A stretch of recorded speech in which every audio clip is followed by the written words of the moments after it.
이사야 9장부터 11장까지 존귀한 평강의 왕이라는 제목으로 말씀의 은혜를 나누도록 하겠습니다. 먼저 하나님의 말씀 주요 중심 주제가 되는 이사야 9장 6절의 말씀 기억절을 읽도록 하겠습니다. 이는 한 아기가 우리에게 낳고 한 아들을 우리에게 주신 바 되었는데 그의 어깨에는 정사를 메었고 그의 이름은 기묘자라 모사라 전능하신 하나님이라 영존하시는 아버지라 평강의 왕이라 할 것임이라. 이 귀한 약속의 말씀이 주어진 배경은 그 앞에 있는 1절부터의 말씀입니다. 전에 고통받던 자들에게는 흑암이 없으리로다. 고통의 땅입니다. 이 고통의 땅에 해당되는 지역을 성경 말씀 이사야 9장 1절은 스불론 땅과 납달리, 해변길, 갈릴리라고 하였습니다. 근데 바로 이 고통당하던 땅들이 영화로운 하나님의 은혜를 체험하게 됩니다.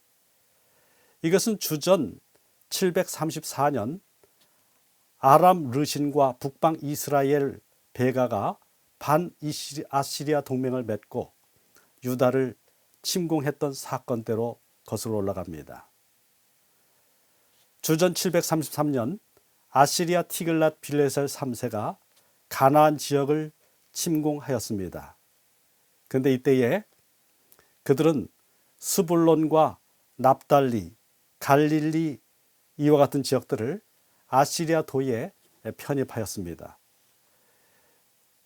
이 도로 편입된 이름들이 있는데 마깃두라고 하는 지역이 갈릴리에 해당됩니다. 그리고 해안길에 해당되는 지역을 두루라고 하는 도로 편입했고 요단 동편 지역의 땅을 갈라자라고 하는 이름으로 그들은 이 땅을 가져갔습니다.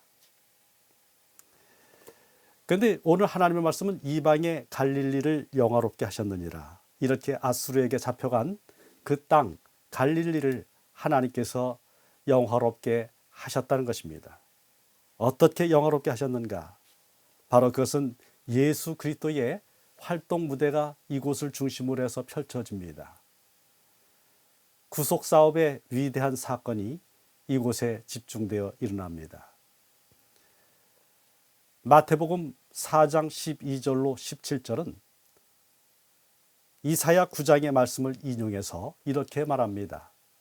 예수께서 요한이 잡혔음을 들으시고 갈릴리로 물러가셨다가 나사렛을 떠나 스불론과 납달리 지경 해변에 있는 가버나움에 가서 사시니 이는 선지자 이사야를 통하여 하신 말씀을 이루려 하심이라.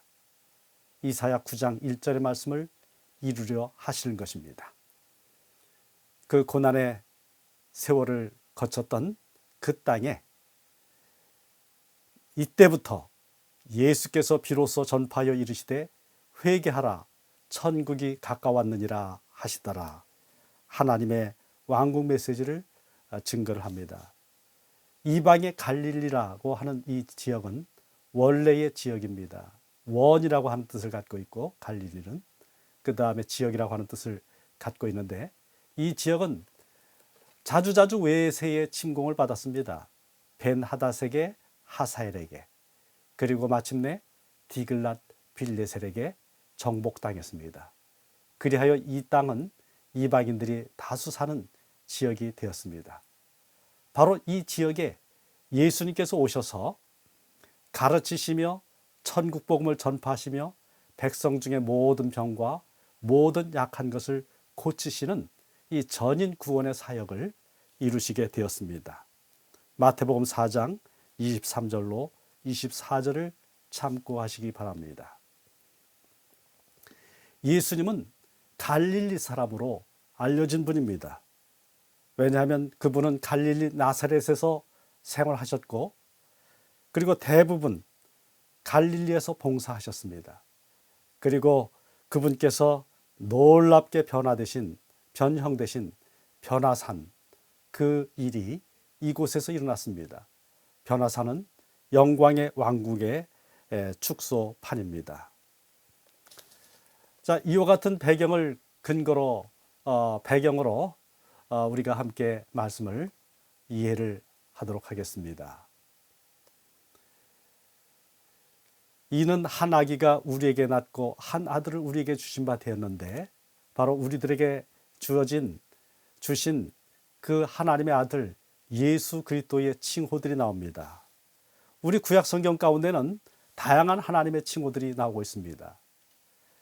주, 하나님, 이스라엘의 하나님, 지극히 높으신 하나님, 영원하신 하나님, 나를 살피시는 하나님, 베델의 하나님, 전능하신 하나님, 임마누엘, 여호와, 여호와 이레, 너희를 거룩하게 하는 여호와, 여호와 니시, 치료하는 여호와, 여호와 나의 목자, 만군의 여호와, 여호와 살롬, 여호와 삼마, 여호와 우리의 의, 반석, 거룩하신 자, 왕, 산성, 나의 방패, 나의 구원의 뿔, 우리 아버지. 사실상 이 외에도 상당히 많은 우리 하나님을 가리키는 칭호들이 나옵니다. 그런데 이와 같은 칭호들이 신약 성경 가운데서 보게 되면 우리 주 예수 그리스도에게 적용된 것을 알 수 있습니다. 주, 하나님, 영원하신 하나님, 전능하신 하나님, 또는 충분하신 하나님, 임마누엘, 여호와, 너희를 거룩하게 하는 여호와, 치료하는 여호와, 여호와 나의 목자, 여호와 샬롬, 여호와 우리의 거룩하신 자, 이와 같은 이름들이 신약에서 예수님에게 적용되고 있습니다. 메시아에 대해서 상당히 다양한 이름들이 나와 있습니다. 이것은 고대 근동왕의 즉위식 때 칭호를 받게 되는데 그것과 비교해서 살펴볼 필요가 있습니다. 왜냐하면 이사야 9장은 메시아로 즉위하시는 제2의 다윗이신 임마누엘 예수님의 이름을 제시하고 있기 때문입니다. 애굽과 수메르와 우가릿을 좀 살펴보면 그 이름들이 애굽의 경우엔 5개, 수메르는 5개, 우가릿은 6개의 이름으로 되어 있는데 그 모든 이름들은 다 하나의 이름으로 간주가 됩니다. 예를 들어서 애굽은 수오신명, 보좌명, 출생명을 가졌습니다. 그래서 투트모세 1세를 보게 되면 먼저 수오신명으로 시작을 합니다. 수오신명에는 호루스명과 두 여신명을 두고 보좌명에는 황금 호루스명과 보좌명을 둡니다. 이 보좌명으로는 상하 애굽의 왕이라고 하는 것을 가리키는 것이죠. 그래서 이 투트모세 1세의 이름을 그대로 한번 따라서 해보면 능하신 황소, 마하트의 사랑하는 자, 뱀 면류관 속에 빛나고 능력이 크니 좋은 해들 마음을 살게 만듦 오케페르켈의 레의 아들 투트모세, 그리고 만만세, 이렇게 그 이름을 선포를 하고 있습니다. 그 다음에 수메르 사람들의 경우에도 보좌명과 출생명이 나오는데 먼저 번영의 목자, 축제의 왕, 능력자, 신실한 이에 의해 생기니 슐기, 이 슐기라고 하는 왕의 이름이 이렇게 나타나 있습니다. 번영의 목자라는 것은 자비로운 통치자라는 뜻이고, 축제의 왕은 신성한 왕권, 능력자는 승리하는 전사, 또 신실한 이에 의해 생긴 씨라는 것은 그 신이 왕가로 선택한 가문의 육체적 자식이라고 하는 것입니다. 이렇게 이집트 사람들은 레의 왕적인 아들이라는 것을 신과의 관계에 있어서 레의 왕적 아들이라는 것을 나타내 보였고, 그 다음에 이 수메르 사람들도 신이 선택한 왕가 출신이라는 것을 그 왕의 이름 가운데 둡니다. 그 다음에 우가릿 왕 니크메파의 경우를 보겠습니다. 출생명이 먼저 나오고 다른 것과는 달리 그 다음에 보좌명이 나옵니다.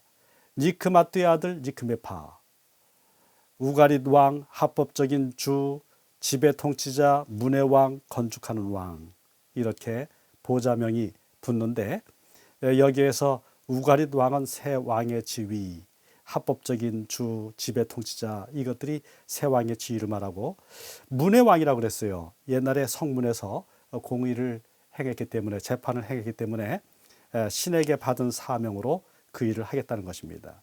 그 다음에 건축하는 왕입니다. 그를 왕으로 선택한 신에게 신전들을 지어준다라고 하는 이 의미를 갖고 있습니다. 이렇게 보면 고대의 왕들의 이름은 신과의 관계를 나타내고 있습니다. 레이의 왕적인 아들, 신이 선택한 왕가 출신, 신에게 선택받은 왕이 신이 준 사명을 이룬다라고 하는 뜻을 갖고 있습니다. 그런데 지금 이 중에서 가장 오랫동안 나라가 이어진 데가 바로 애굽이지요. 이 애굽은 이와 같은 유형의 이름을 주전 2510년부터 330년 망할 때까지 가졌습니다. 이사야가 물론 이 유다 왕국을 위해서 봉사할 때 이때도 이와 같은 유형의 이름들을 갖고 있었습니다. 자, 이제 제2의 다윗인 메시아의 칭호가 이사야 9장 6절의 말씀에 나옵니다. 이 말씀 보면 그분의 이름이 기묘자라, 모사라, 전능하신 하나님이라, 영존하신 아버지라, 평강의 왕이라, 이렇게 말을 하고 있습니다. 이 말씀들의 원어적인 뜻을 먼저 보면 기묘자, 모사라, 이 말씀은 펠레 요에치라고 하는 말입니다. 지금 우리가 보고 있는 성경에는 하나, 둘, 셋, 넷, 다섯 개, 이 다섯 개의 이름으로 메시아의 칭호가 나옵니다만은 이 전능하신 하나님, 영존하신 아버지, 평강의 왕, 이렇게 두 단어로씩 이루어져 있는 그 모습을 보게 되면 기묘자, 모사, 이 두 개가 하나로 합쳐져서 이해될 필요가 있습니다. 그것은 펠레 요에츠라고 하는 말입니다. 그것은 펠레의 경우에는 기묘라고 번역이 되죠. 그 다음에 요에츠는 또 모사라고 하는 뜻을 갖고 있습니다. 따라서 펠레 요에츠는 경영의 기적가, 또 경영의 기적을 이루는 사람이라고 하는 뜻입니다. 우리 이 펠레라고 하는 이 말씀이 사사기 13장 18절에 삼손에 붙인 마노아에게 하나님께서 당신의 이름을 알려주실 때 내 이름은 기묘니라고 했습니다. 그 필리라고 하는 말씀과 같이 통하는 말씀입니다. 그리고 이 펠레라고 하는 이 말씀들이 사용된 예를 보게 되면 출애굽기 15장 11절과 시편 78편 12절에 출애굽의 기적을 나타낼 때 이 말이 사용이 되었습니다. 모사라고 하는 이 단어는 이사야 11장 2절에 모략의 신 성령을 가리키는 말씀이죠. 이 말씀이 나올 때 사용된 말입니다.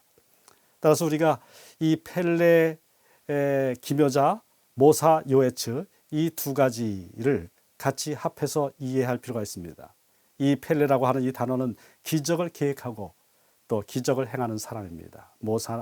모사는 이제 모사하지요. 그래서 펠레 요에츠는 경영의 기적가, 경영의 기적을 이루는 사람이라고 하는 뜻입니다. 초자연적인 전략으로 경영을 성공시키는 분입니다. 하나님의 성령께서 모략의 신으로 그분에게 임해 계시기 때문입니다. 성령의 능력으로 계획을 성취합니다. 그 나라 국민은 성령으로 거듭나고 또한 새로운 피조물과 창조의 능력을 체험을 합니다. 전능하신 하나님은 엘 깁보르입니다. 이 깁보르라고 하는 이 단어는 용사라고 하는 뜻을 우선적으로 갖고 있습니다. 따라서 엘 깁보르는 신적인 전사, 전능하신 하나님이라고 하는 뜻을 갖고 있습니다. 이 엘 깁보르라고 하는 단어는 결코 인간에게 사용된 적이 없는 그 같은 말씀입니다. 오직 하나님에게만 사용된 말씀입니다. 조금 아까 보았었던 고대 근동 왕들은 자기 자신들 감히 하나님이라고 얘기하지 못했는데 여기 나타나 있는 임마누엘 그 메시아의 그 칭호들을 보게 되면 그것은 하나님, 당신 자신을 하나님으로, 이 아이 자신을 하나님으로 이야기하고 있습니다. 시편 45편 3절로 7절을 주목할 필요가 있습니다. 특별히 6절로 7절을 보게 되면 거기 다윗과의 왕은 하나님의 대표자로서 적을 무찌르고 정의와 평화의 왕국을 이루는 분입니다. 이사야 1장 24절과 10장 21절에도 이와 같은 개념이 있습니다. 그런데 놀라운 하나님의 축복의 말씀은 이렇게 하나님의 뜻을 이루고 하나님의 적 원수들을 무찌르고 이 땅에 놀라운 하나님의 왕국을 성취하시는 그분이 하늘 개선문을 통과할 때 부르는 노래가 시편 24편입니다. 그 중에 7편과 7절로 10절은 그 영광의 왕, 그 문을 통과할 개선문을 통과할 때 통과하시는 분의 신분을 영광의 왕, 전쟁에 능한 여호와, 만군의 여호와라고 하였습니다. 이것은 바로 전능하신 하나님을 뜻하는 말입니다. 그리고 우리가 만나게 되는 또 하나의 이름은 영존하시는 아버지입니다. 이 영존하시는 아버지에 사용이 된 아비아드, 여기에서 아비는 아버지라고 하는 뜻입니다. 아드는 이 뒤에 이 아드가 나와 있는데, 아드는 최초기의 과거 시대로부터 또 지속되는 미래의 시간까지를 뜻하는 말입니다. 이래서 영원의 아버지, 온 시대의 아버지, 영원한 아버지라고 번역을 할 수가 있습니다. 그 의미를 갖습니다. 이와 같은 영원한 왕국에 대한 그 비전을 사무엘하 7장 16절, 다윗이 하나님께로부터 언약을 받게 될 때, 언약을 체결하게 될 때에 그가 하나님의 영원한 왕국, 그 망하지 아니하는 왕국을 하나님께로부터 약속을 받았습니다. 이사야 40장 28절, 63장 16절에 바로 이 하나님의 영원한 왕국이 등장합니다. 바로 영원전 과거로부터 영원한 미래까지 계시는 하나님입니다. 그분은 만물의 창조주이시기 때문에 아버지라 불릴 자격을 갖고 계십니다. 또한 영원의 아버지라고 말을 한다면 그것은 영원을 내어놓는, 영원을 출산하는 그 같은 분이라는 뜻을 갖고 있죠. 영원의 아버지께서 십자가와 부활, 승천, 하늘 성소봉사를 통해서 유한한 인간이 영생할 수 있도록 모든 것들을 준비해 주셨습니다. 그 다음에 평강의 왕이 나옵니다. 이 평강의 왕은 사르 샬롬이라고 합니다. 평강의 왕에 대한 이 약속의 말씀도 다윗 언약 가운데 사무엘하 7장 10절, 그리고 시편 72편 3절 10절, 그리고 이사야 11장 1절로 9절 가운데에 좀 이따 우리가 살펴볼 말씀 가운데 이 모습이 나타나 있습니다. 평강의 왕이라는 것은 군사적인 안전을 제공하고 국내의 평화를 제공하는 것을 말합니다. 전쟁과 적대감을 사라지게 만들고 평화로운 시대를 가져오시는 그 같은 분이 바로 이 메시아이십니다. 그리고 이어서 우리는 이사야 9장 8절로 10장 34절까지 진노의 막대기라는 제목의 내용을 공부하겠습니다. 백성들의 죄가 이 속에 나타나 있는데 9장 8절로 21절은 북방 이스라엘의 죄를 책망하고 이사야 10장 1절로 4절은 남방 유다의 죄를 책망합니다. 그 후에 아시리아의 멸망과 하나님의 진노의 막대기에 대한 언급이 5절부터 10장 5절부터 34절까지 이어집니다. 이 이사야서의 문학적인 특징을 살펴본다면 이사야는 축복의 기별에 이어서 심판의 기별을 증거를 합니다. 그리고 여기 심판의 기별은 단지 심판으로 끝나지 않습니다. 그것은 여호와께 돌아오라는 하나님의 호소입니다. 그리하여 이제 더 큰 비전, 왜 하나님께 돌아와야 되는지 하나님께서 펼쳐주시는 그 놀라운 세계에 대한 이상을 보여주십니다. 메시아의 공의와 의의 미래적 통치가 이 예언을 통해서 나타납니다. 그리고 하나님의 그와 같은 놀라운 통치에 반대가 되는 그 시대, 이사야 시대 지도자들의 불의한 통치를 대조했습니다. 9장 8절로 21절은 이스라엘의 죄를 나타냅니다. 이사야 9장 9절로 10절에 모든 백성 곧 에브라임과 사마리아 주민이 알 것이오늘 그들이 교만하고 완악한 마음으로 말하기를, 이렇게 이야기하고 있습니다. 바로 그들의 죄는 교만입니다. 그들이 단지 교만했을 뿐만이 아니라 이들은 정말 하나님의 심판의 기별을 알고 있었어요. 알고 있었는데 그들은 심판을 받아서 위기에 빠진다고 해도 걱정을 안 하는 것 같습니다. 왜냐? 그들이 교만하고 완악한 마음으로 말하기를 벽돌이 무너졌으나 우리는 다듬은 돌로 쌓고 뽕나무들이 찍혔으나 우리는 백향목으로 그것을 대신하리라 하는도다. 벽돌보다 다듬은 돌이 더 좋은 것이지요. 뽕나무와 백향목은 서로 비교가 안 되는 아주 엄청나게 좋은 것이 바로 백향목입니다. 이렇게 하나님의 심판을 당한다고 해도 저들은 결코 두려워하지 않는 그런 거만하고 교만한 마음을 가졌습니다.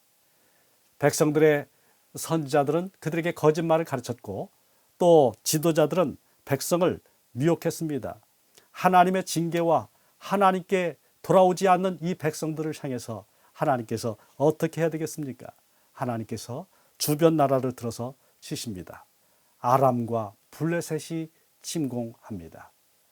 그런데 이렇게 하나님이 징계의 채찍을 드셨지만 그리하여도 그 백성이 자기들을 치시는 이에게로 돌아오지 아니하며 아람과 블레셋이 그들을 친 것이 아니라 자기들을 치시는 이 곧 하나님께서 치셨다는 말씀입니다.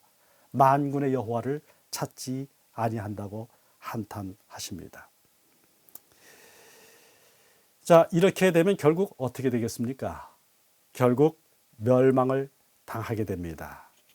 대저악행은 불타오르는 것 같으나 곧 찔레와 가시를 삼키며 빽빽한 숲을 살라 연기가 위로 올라가게 함과 같으니라. 여기 있는 말씀들을 우리가 좀 요약해서 말을 하면 그들은 아시리아에게 멸망당합니다. 포위 상태 가운데서 양식이 엄청나게 부족하게 됩니다. 그 핍절하게 될 때에 그들이 서로 잡아먹어요. 왼쪽으로 먹을지라도 배부르지 못하며 각자 자기 팔의 고기를 먹을 것이라. 그런데 어떻게 해요? 여기 므낫세는 에브라임은 므낫세를 먹을 것이요. 이 에브라임과 므낫세는 사실상 요셉의 자손으로 서로 아주 긴밀한 사이입니다. 그런데 서로가 잡아먹는다는 뜻입니다. 그런데 여기 그들이 합하여 유다를 칠지라 그럴지라도 여호와의 진노가 돌아서지 아니하며 그의 손이 여전히 펴져 있으리라고 하였습니다. 여전히 하나님의 손이 펼쳐져 있다. 이것은 하나님께서 한 번에 멸하시지 않는다는 뜻입니다. 한 번에 멸하시지 않는 것은 왜 그렇습니까? 여호와 하나님께로 돌아올 기회를 갖다가 제공하기 위한 것입니다. 이제 남방 유다의 죄가 10장에 등장하지요.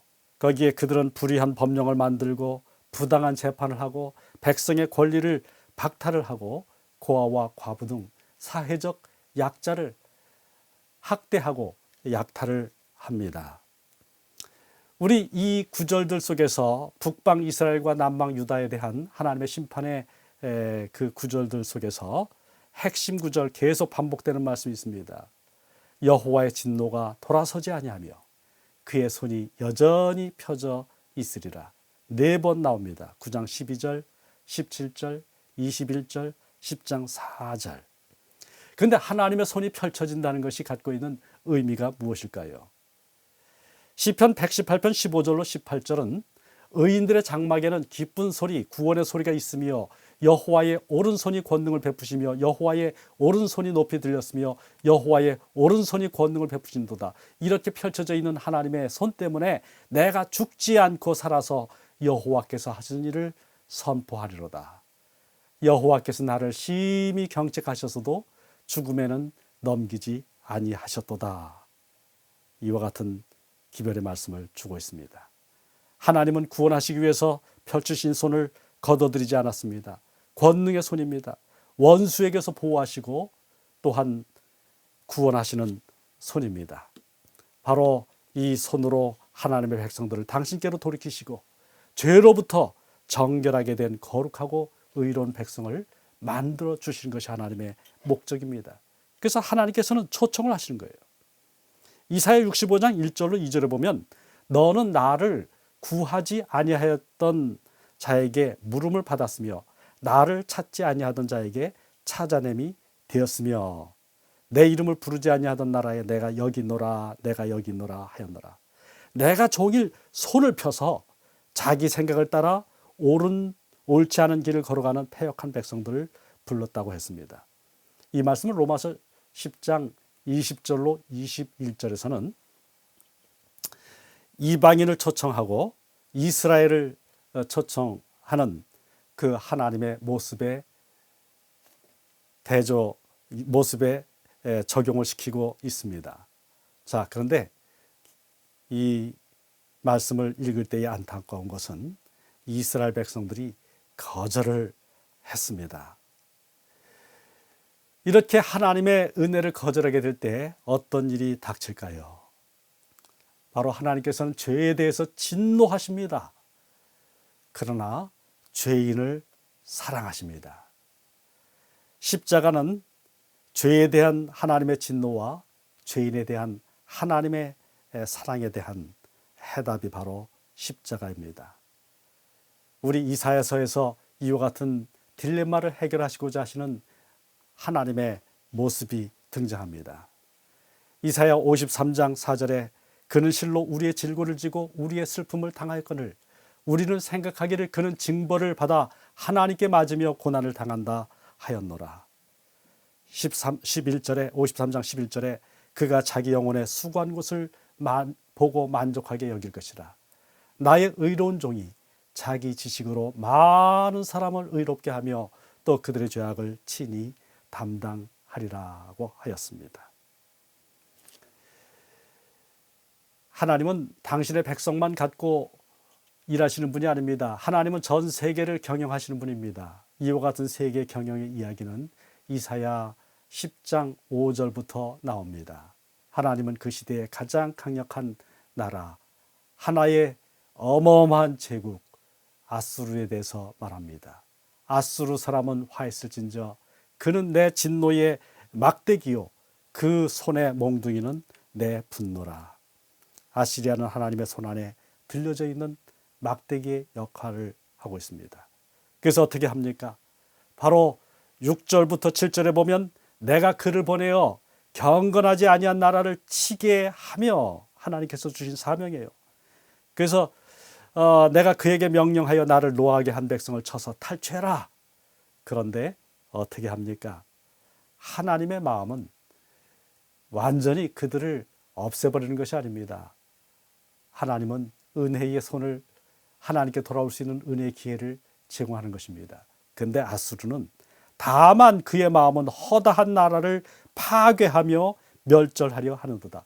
아예 없애버리려고 아수르가 한계 없이 무분별하게 폭력을 행사합니다. 그래서 하나님께서 말씀하시지요. 바로 이 아시리아라고 하는 그 나라는 도끼에 불과하고 톱에 불과하고 막대기와 몽둥이에 불과합니다. 그런데 바로 도끼가 어찌 찍는 자에게 스스로 자랑하겠으며 아시리아는 자기 위치를 망각하였습니다. 따라서 이제 하나님께서 하실 일이 남아 있습니다. 그러므로 주의 일을 시온산과 예루살렘에 다 행하신 후에 하나님께서 당신께서 목적하신 바를 다 행하신 다음에 하나님의 도구로 사용하셨던 아수르에 대해서 하실 말씀이죠. 아수르 왕의 완악한 마음의 열매와 높은 눈의 자랑을 벌하시리라. 하나님이 아시리아를 심판하십니다. 자, 이와 같이 심판이 임하게 될 때에 원수에게 대한 심판은 하나님 백성들에게 구원이 됩니다. 바로 하나님께 충성을 다하고 있었던 남은 자가 돌아오게 됩니다. 그래서 이사야 10장 20절로 23절의 말씀은 남은 자가 돌아온다라고 하는 외침을 전하고 있습니다. 그날에 이스라엘의 남은 자와 야곱 족속에 피난한 자들이 다시는 자기를 친 자를 의지하지 아니하고 여기 자기를 친 자는 아시리아가 쳤지요. 이스라엘의 거룩하시니 여호와를 진실하게 의지하리니 매맞은 다음에 정신이 들었어요. 회개했습니다. 그리고 바로 이스라엘의 거룩하신 여호와께로 돌아옵니다. 남은 자, 곧 야곱의 남은 자가 돌아옵니다. 여기 놀라운 하나님의 말씀이 있습니다. 이스라엘이여 내 백성이 바다의 모래 같을지라도 남은 자만 돌아오겠다고 했습니다. 남은 자는 하나님께 돌아오는 자들입니다. 바로 이 남은 자는 더 이상 인간을 의지하지 않습니다. 이스라엘의 거룩하신 분 여호와를 진실하게 의지합니다. 온 세상이 심판받을 때 남은 자가 구원받습니다. 정치가 소란스러울 때, 세계가 혼돈 중에 있을 때 남은 자는 하나님께로 돌아옵니다. 오늘 이사야는 그 시대를 넘어서서 우리들에게 이야기하고 있는 것입니다. 이사야 11장은 뿌리와 한 가지에 대해서 이야기하고 있습니다. 11장 1절에 이새의 줄기에서 한 싹이 나며 그 뿌리에서 한 가지가 나서 결실할 것이요 하였습니다. 여기 이새의 줄기에서 한 싹이 나며 라고 하였는데 바로 잘려져 나가고 남은 그루터기와 같은 이새의 줄기는 이사야서 속에서 여호와께서 찍어내신 장대하고 높은 레바논 나무와 레바논의 높고 높은 모든 백향목과 바산의 모든 상수리 나무와 대조가 되는 여호와의 싹입니다. 이와 같은 말씀들은 이사야 10장 33절로 34절 그리고 2장 13절에 있습니다. 또 4장 2절에 있습니다. 하나님의 왕국을 위협하던 나무로 상징된 아람과 아수르 같은 강대국은 모두 역사 속의 자취를 감추었지만 멸망당한 것처럼 보인 다윗 집에 제2의 다윗으로서 예수 그리스도께서 오셨습니다. 그가 큰 자가 되고 지극히 높으신 이의 아들이라 일컬어질 것이요 주 하나님께서 그 조상 다윗의 왕위를 그에게 주시리니 누가복음 1장 32절에 바로 이 예수 그리스도에 대해서 다윗의 후손이신 예수 그리스도에 대해서 주신 말씀입니다. 예수님을 다윗의 자손이나 다윗의 집에서 난 이로 말하지 않고 이새의 줄기라고 해서 이새와 관련을 시킨 것은 예수님이 사람들에게 무시를 받기 쉬운 가난한 집에 태어나시는 것을 가리킵니다. 이새가 귀한 신분이 아닌 시골 사람이었던 것처럼 예수님의 육신의 아버지인 요셉은 나사렛의 가난한 목수였습니다. 사람들은 예수님을 비하하는 의미로 이는 그 목수의 아들이 아니냐 이렇게 마태복음 13장 55절에 말했습니다. 그러나 이분은 사람들이 가볍게 여길 만한 분이 아닙니다. 그분은 다윗 이상입니다. 다윗은 인간의 예를 따라서 이새의 아들로 자연스럽게 태어났습니다. 그러나 예수 그리스도는 스스로 선택해서 이 집안에 태어나신 분입니다. 이어지는 말씀이 이것을 증거합니다. 그 뿌리에서 이 그 뿌리에서는 이새의 뿌리에서라는 뜻입니다. 요한계시록 22장 16절에 나 예수는 다윗의 뿌리요 자손이라고 했습니다. 다윗의 뿌리나 이새의 뿌리라는 표현은 예수님을 그 조상이 되는 다윗이나 이새보다도 훨씬 먼 과거의 근원을 둔 분으로 제시하는 말씀입니다.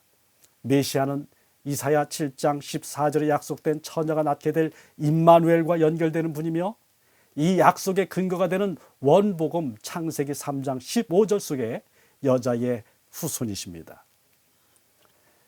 이분은 신적인 분입니다. 아수르 신이나 말뚝 신을 우주의 대왕으로 높이고 온 세계가 이 신의 무릎 앞에 굴복시키도록 하기 위해서 아수르와 바벨론의 왕들은 세계를 휘젓고 다녔습니다. 그러나 하나님은 현상 세계 넘어 영원한 왕국의 참 주인이 누구신지를 보여주셨습니다. 빌립보서 2장 6절로 7절에 근본 하나님의 본체시나 하나님과 동등됨을 취할 것으로 여기지 아니하시고 오히려 자기를 비워 종의 형체를 가지사 사람들같이 되어 이새의 후손으로 이분이 오셨습니다. 이분은 십자가의 죽으심을 통해서 결실할 것이었습니다. 결실할 것이요. 바로 이 말씀은 빌립보서 2장 9절로 11절의 약속을 2장 9절로 11절에 있는 귀한 하나님의 은혜의 말씀을 이루신 분입니다. 온 세계를 당신 발 앞에 무릎 꿇게 하고 온 세계를 아버지 하나님께 바치시는 일을 하게 되십니다. 이사야 11장은 바로 성령께서 2절로 5절에 그분에게 임하신 것을 보여주고 있습니다. 이 말씀 가운데 보게 되면은 그의 위에 지금 여기 하나님의 성령을 가리키는 말이 있는데 이 성령을 가리키는 말이 7가지가 됩니다. 읽어보면서 손을 꼽으면서 읽어보겠습니다. 그의 위에 여호와의 영, 곧 지혜와 총명의 영이요 모략과 아까 지혜와 총명 다시 보죠. 여호와의 영, 지혜, 총명의 영, 모략의 영, 재능의 영, 지식의 영, 여호와를 경외하는 영이 강림하신다고 하였습니다. 바로 요한계시록 1장 4절로 5절 그리고 4장 2절에 있는 말씀입니다. 거기에 보좌 앞에 7영이 나옵니다. 여기 메시아께서 일하시는 방식을 이야기하고 있는 것입니다. 그분은 성령으로 일하십니다. 성령이 어떤 분이신지 이 7가지 특성을 들어서 말하고 있습니다. 이 7가지, 7이라고 하는 숫자는 완전수이기 때문에 7영은 완전하신 성령을 뜻합니다. 어떤 면에 있어서 완전하십니까? 그리스도께서 구속사업을 완벽하게 성취할 수 있었던 것은 7영으로 상징된 성령 하나님이 함께 하셨기 때문입니다. 바로 이 7영은 창조 때 예수님과 함께 일하셨던 성령님입니다. 바로 성령님은 예수님이 동정녀 마리아에게서 잉태되는 일로부터 시작해서 십자가와 부활, 승천까지 그 모든 순간을 예수님과 함께 하셨습니다. 지금 보좌 앞에 계신 7영으로서 구속사업의 완성을 위해서 성부, 성자, 성령 하나님이 서로 함께 협력해서 일하고 계십니다. 마지막 사업은 우리가 성령으로 일함으로 완성을 볼 것입니다. 하나님의 성령을 통해서 우리 아들 메시아 예수 그리스도께서 이 땅에 임하게 할 그 세상은 창조 세계가 회복된 세상입니다. 이사야 11장 6절은 말합니다. 그때 이리가 어린 양과 함께 살며 표범이 어린 염소와 함께 누우며 송아지와 어린 사자와 살찐 짐승이 함께 있어 어린 아이에게 끌리며, 그리고 이 부분은 11장 9절에 내 거룩한 산 모든 곳에서 해됨도 없고 상함도 없을 것이니 이는 물이 바다를 덮음같이 여호와를 아는 지식이 세상에 충만할 것이라고 하였습니다. 이와 같이 놀라운 구원의 세상이 옵니다. 5번째 소재, 주께서 나를 아니하시오니, 이 말씀은 이사야 12장 1절로 6절의 말씀입니다. 12장 2절로 3절에 보라 하나님은 나의 구원이시라 내가 신뢰하고 두려움이 없으리니 주 여호와는 나의 힘이시며 나의 노래시며 나의 구원이심이라. 그러므로 너희가 기쁨으로 구원의 우물들에서 물을 기르리로다 라고 하였습니다. 유대인들은 안식일을 보내면서 새 주일을 맞이하는 하브달라 의식 때 이 이사야 12장의 말씀을 노래로서 부릅니다. 여기에 구원이라고 하는 단어는 예슈아인데 그 예슈아는 예수님의 이름인 예수와 같은 것입니다. 우리는 이 노래 가운데에 아주 독특한 점을 보게 됩니다. 그것은 다름이 아니라 주 여호와는 나의 힘이시며 나의 노래시며 나의 구원이시로다. 그는 나의 하나님이시니, 바로 출애굽한 다음에 모세의 노래 가운데 맨 처음 등장하는 이 구절이 이사야 12장의 사용이 그대로 사용이 된 것입니다. 이것을 통해서 하나님의 이 구원의 노래를 부를 사람들은 누구냐? 바로 그 사람들은 새로운 출애굽을 경험하는 사람들이다라는 것을 이사야 선지자가 제시하고 있습니다. 그 새로운 출애굽을 경험하는 것이 어떤 것인지 이사야 11장 15절로 16절에 말하는데 바로 바벨론에서 돌아오는 것입니다. 또 포로된 백성이 가나안으로 돌아오는 것입니다. 여호와께서 애굽 해만을 말리시고 그의 손을 유브라데 하수 위로 흔들어 뜨거운 바람을 일으켜 그 하수를 쳐 7갈래로 나누어 신을 신고 건너가게 하실 것이라. 이 바벨론이 망할 때의 모습이 우리 눈에 그려지지요. 그에 남아있는 백성 곧 아수르에서, 이 아수르 땅은 이 바벨론 땅에 그 당시에는 속하여 있었습니다. 이 바벨론이 멸망할 때 바벨론 속에 아수르가 들어가 있었단 말씀입니다. 남은 자들을 위하여 큰 길이 있게 하시되 이스라엘이 애굽 땅에서 나오던 날과 같게 하시리라. 하나님께서 우리들에게 놀라운 은혜를 주셨습니다. 우리들은 우리 주 예수 그리스도의 백성으로 우리 주님 은혜의 깃발 아래로 모인 사람들입니다. 참된 그 출애굽, 죄악 세상에서 출애굽하여 하나님의 영원한 나라로 들어갈 그 같은 놀라운 출애굽을 우리는 앞두고 있습니다.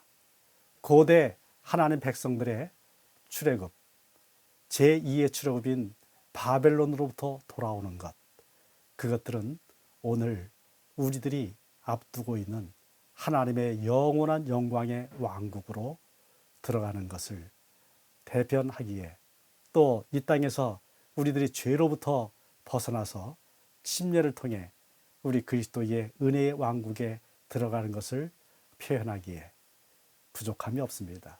이 이중적인 적용을 우리가 할 수가 있겠습니다. 그런데 여기 하나님께 돌아오는 백성들에 대해서 말합니다. 그날에 이새의 뿌리에서 한 싹이 나서 만민의 기치로 설 것이요 열방이 그에게로 돌아오리니 그가 거한 곳이 영화로우리라.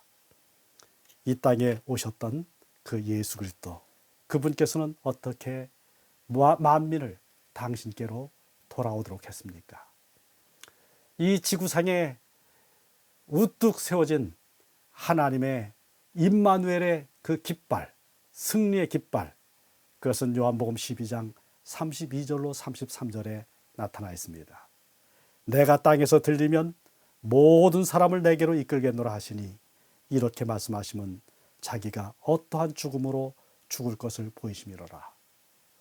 바로 예수 그리스도께서 십자가에서 높이 들려질 때 모든 사람들을 당신께로 이끌겠다고 하였습니다. 오늘 재림하실 그 그리스도 예수를 우리가 맞이하는 아주 중요한 비결은 성령님을 힘입어서, 성령님이 우리 속에 온전히 충만하여서 우리가 예수 그리스도를 높이 드는 것입니다.